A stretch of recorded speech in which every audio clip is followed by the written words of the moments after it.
May mga damdaming tahimik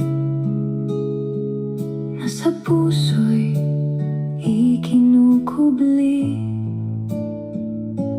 habang lalo mong itinatago, lalo kang napupuno ng dalamhati.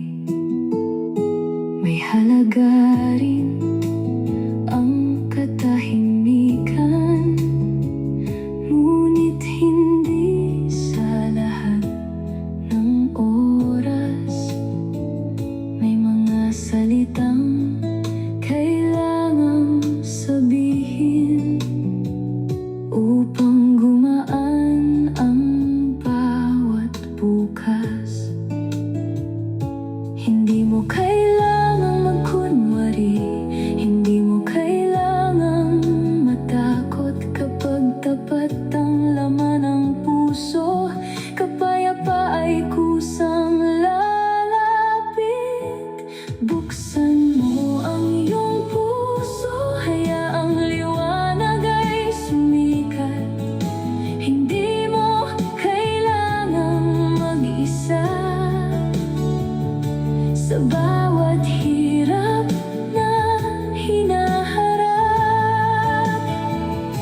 Isang tawag, isang mensahe, kayang magpagaan ng loob. Sa katapatan at pag-unawa, mas tumitibay ang ating puso.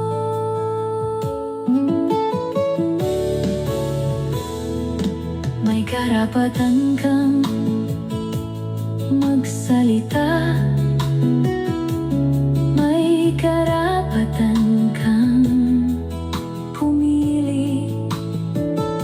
Hindi mo kailangang magpaliwanag kung ano ang tunay mong nais.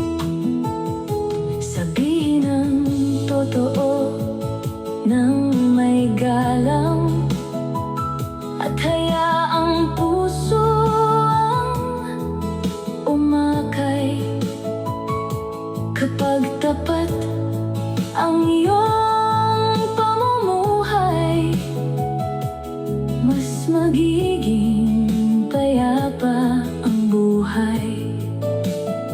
Hindi lahat ay kailangang ibunyag, may mga bagay na pribado rin.